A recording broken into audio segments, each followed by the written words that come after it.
दोस्तों एक बार फिर स्वागत है आप सभी का हमारे चैनल पर। और इस वीडियो में हम बात करने वाले हैं सेंट्रल यूनिवर्सिटी किसकी, गुरु घासीदास यूनिवर्सिटी की, जो कि छत्तीसगढ़ में सिचुएटेड है। तो अगर आप छत्तीसगढ़ के हैं या चाह रहे हैं वहां से अपने यूजी के कोर्सेज करना, तो सीयूईटी के बेसिस पे ये जो सेंट्रल यूनिवर्सिटी आपको बहुत सारी रेंज ऑफ वैरायटी जो है आपको प्रोवाइड करा रही है।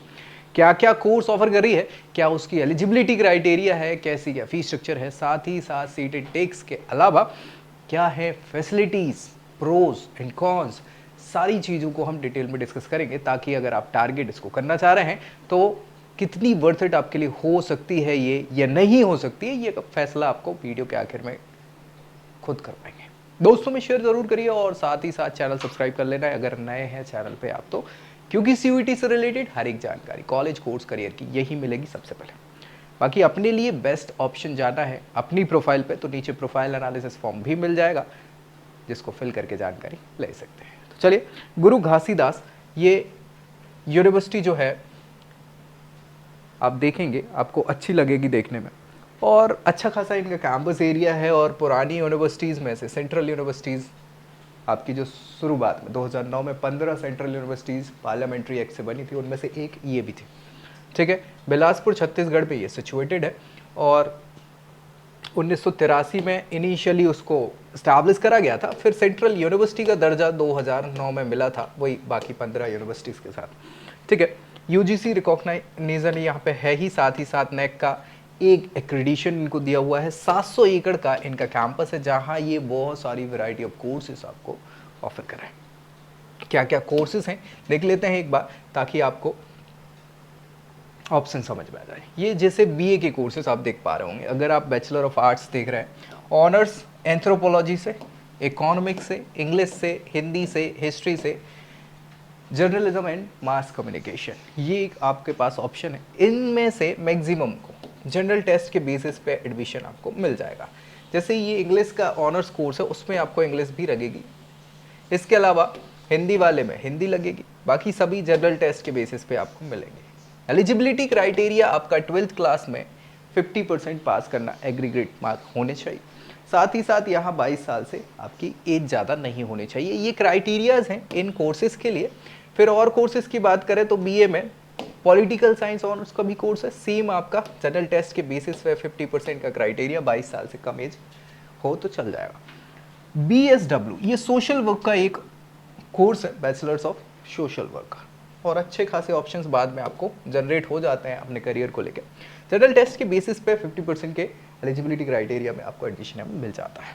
बीएससी के कोर्सेज की बात करें तो बीएससी ऑनर्स में बॉटनी, केमिस्ट्री, कंप्यूटर साइंस, ये और भी हैं। इनके लिए जैसे बायोलॉजी, बॉटनी वाला है तो बायोलॉजी आपको लेना होगा, केमिस्ट्री वाले में केमिस्ट्री आपका एज अ सब्जेक्ट डोमेन होना चाहिए। कंप्यूटर साइंस और इन्फॉर्मेटिक प्रैक्टिस, ये इनमें से कोई एक सब्जेक्ट आप डोमेन में लेंगे। यहाँ पे 50% का क्राइटेरिया सेम है आपका, मैथ्स बायोलॉजी वाला, पीसीएम पीसीबी आपके होने चाहिए सब्जेक्ट्स, मतलब 12th क्लास में कोई एक जो भी है, चाहे मैथमेटिक्स हो सकता है या बायोलॉजी ग्रुप से आप हो सकते हैं, और अदरवाइज आजकल बच्चे समझदार हैं, पीसीएम भी ले लेते हैं। ठीक है, बीएससी ऑनर्स के और कोर्सेज में बात करें तो electronics, mathematics, physics, rural technology और जूलॉजी, ये कोर्सेज रेस्पेक्टिव वही सब्जेक्ट हो। इलेक्ट्रॉनिक्स के लिए फिजिक्स आपको लेना होगा डोमेन में स्पेसिफिक में, मैथमेटिक्स के लिए मैथमेटिक्स, फिजिक्स के लिए फिजिक्स। यहाँ रूरल टेक्नोलॉजी के लिए जनरल टेस्ट के बेसिस पर एडमिशन हो जाएगा, जूलॉजी के लिए बॉटनी बायोलॉजी आपको लेनी होगी। 50% 12th और 22 ईयर से ज़्यादा आपकी एज ना हो, ये एलिजिबिलिटी क्राइटेरियाज हैं जो आपको फुलफिल यहाँ करने होंगे। और कोर्सेज में हम बात कर लें तो बीएससी फॉरेंसिक साइंस का एक ऑनर्स प्रोग्राम, फॉरेस्ट्री का एक प्रोग्राम, इसके अलावा बी फार्मा का एक ऑप्शन है, डी फार्मा का बीकॉम ऑनर्स प्रोग्राम भी यहाँ अवेलेबल है। ये सभी के सभी जनरल टेस्ट के बेसिस पे आपको मिल जाने वाले हैं। बीकॉम ऑनर्स के लिए अकाउंटेंसी आपको बस ऐड करनी पड़ेगी। बाकी 12th में 50% का क्राइटेरिया पीसीएम वगैरह से आपके हो, 22 साल से ज़्यादा एज ना हो, ये आपके क्राइटेरिया होंगे इन कोर्सेज के। बाकी आगे और कोर्सेज की बात करें, बीकॉम एलएलबी, बीए एलएलबी, ये आपके लॉ के 5 ईयर इंटीग्रेटेड प्रोग्राम, इसके लिए भी जनरल टेस्ट और लीगल स्टडी आपको रखना होगा। 12th में 45% के आपके मार्क्स मिनिमम होने चाहिए। रिजर्व कैटेगरी के लिए 5% का रिजर्वेशन यहाँ पे मिल जाता है। बीसीए ये कंप्यूटर एप्लीकेशन का प्रोग्राम है, जनरल टेस्ट के बेसिस पे आपको मिलेगा, 50% का क्राइटेरिया 12th में होना चाहिए। बीएससी कुछ और प्रोग्राम है ऑनर्स के, एंथ्रोपोलॉजी और बायोटेक्नोलॉजी, इसके लिए बायोलॉजी आपको सब्जेक्ट डोमेन में रखना होगा। 50% का क्राइटेरिया 12th में रहेगा आपका। BBA बिजनेस एडमिनिस्ट्रेशन का ये प्रोग्राम, इसके लिए जनरल टेस्ट आपको देना होगा और 45% 12th में होनी चाहिए। ये सभी आपके एलिजिबिलिटी के क्राइटेरिया हैं और ये कोर्सेस आप यहाँ से कर सकते हैं। तो बात हो गई इन कोर्सेज की। अब अगर बात करें रिमार्क्स की, तो मेरिट लिस्ट जो है आपके डोमेन और जनरल टेस्ट के मार्क्स के बेसिस पे यहाँ पे बनती है। सभी यूजी प्रोग्राम्स जो हैं वो नेशनल एजुकेशन पॉलिसी 2020 को फॉलो कर रहे हैं, उसके हिसाब से ही सारी चीज़ें आपकी अब सिलेबस वगैरह रहेगा। ठीक है, कट ऑफ्स की बात कर ले तो लास्ट टू लास्ट ईयर जो है इस हिसाब से ही कट ऑफ बना था। किससे? उन सारे डोमेन स्पेसिफिकेशन है। इनके इंटेक्स की बात कर ले तो बीएससी के जो प्रोग्राम है एंथ्रोपोलॉजी 50 सीटें हैं, बीए ऑनर्स में भी एंथ्रोपोलॉजी का कोर्स है जिसपे 25 सीटें हैं, BSc honours biotechnology 75 seats, botany के लिए 75, केमिस्ट्री के लिए 75, बीकॉम ऑनर्स 240 सीट्स हैं, BSc honours computer science 75, economics 75, electronics 75, ये सभी कोर्सेज में सीट्स इनटेक हैं। बीए ऑनर्स इंग्लिश के लिए 75, मुझे लगता है बाकी के सभी कोर्सेज के लिए 75 का क्राइटेरिया यहाँ पे सीट इनटेक में है। बीएससी फॉरेंसिक साइंस भी 37 आई थिंक 37 सीट्स हैं यहाँ पे, बाकी 75 दोनों एलएलबी कोर्सेज के लिए है। बीएसडब्ल्यू के लिए 37 है, फॉरेस्ट्री बीएससी 75, बीसीए अगर आप देख रहे हैं तो 60 सीटें हैं, बीएससी फॉरेस्ट्री 60 सीटें हैं, बीएससी रूरल टेक्नोलॉजी 30 सीटें और बी फार्मा अगर कर रहे हैं तो उसके लिए 75 सीट्स आपको यहाँ पे देखने को मिल जाएंगी।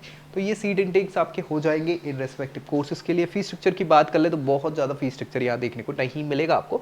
देख रहे होंगे आप बीए के कोर्सेज लगभग एक सेमेस्टर 2500 रुपये का फीस स्ट्रक्चर है। वहीं सेम बीएसडब्ल्यू के लिए भी 2500 रुपये एक सेमेस्टर, बीएससी 3500 रुपये, बीकॉम 2800 रुपये 3000 मान लीजिए, 14,090 रुपये जो है बी फार्मा का एक सेमेस्टर का आपको फीस स्ट्रक्चर लगेगा। बीसीए 40,000 हो जाता है, बीपीए जो है परफॉर्मिंग आर्ट्स के कुछ सब्जेक्ट्स हैं 35,650 और बीए एलएलबी बीकॉम एलएलबी 3,000 रुपये करीब लिखा हुआ है। ठीक है, तो एक बार जरूर और चेक कर लीजिएगा, थोड़े बहुत बढ़ते कम तो नहीं होते, बढ़ते ही रहते हैं फीस स्ट्रक्चर वगैरह। ठीक है, सो ईयर दर ईयर नेक्स्ट ईयर थोड़ा सा और इसमें इंप्रूवमेंट हो सकता है, चेक कर लीजिएगा।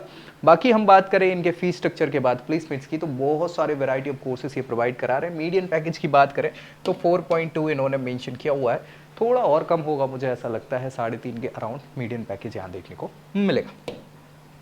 लेकिन उसके हिसाब से भी ठीक, अगर आप यहाँ से बिलोंग कर रहे हैं तो एक स्टार्ट आपको ठीक मिल सकता है।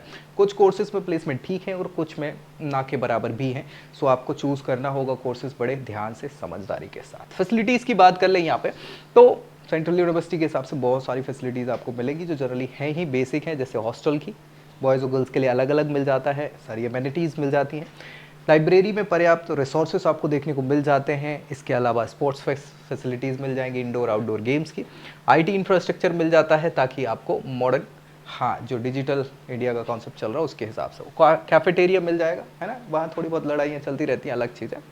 ऑडिटोरियम पर्याप्त बड़ी कैपेसिटी वाला है, साथ ही साथ मेडिकल फैसिलिटी है और एडिशनल फैसिलिटीज़ में आप देखेंगे एटीएम बैंक वगैरह आपको मिल ही जाता है। तो ये सारी फैसिलिटीज़ आपको मिल जाएंगी यहाँ पे। अच्छाइयों और बुराइयों की बात कर लें तो कुछ अच्छाइयाँ यहाँ पे क्या है, हाँ एक्सेलेंट फैसिलिटीज़ आपको मिल जाती हैं, वो ठीक है सभी जगह मिल जाती है, इसमें कोई दिक्कत नहीं है। एजुकेशन जो है अफोर्डेबल है, फीस स्ट्रक्चर बहुत कम है, सच्चाई यही है।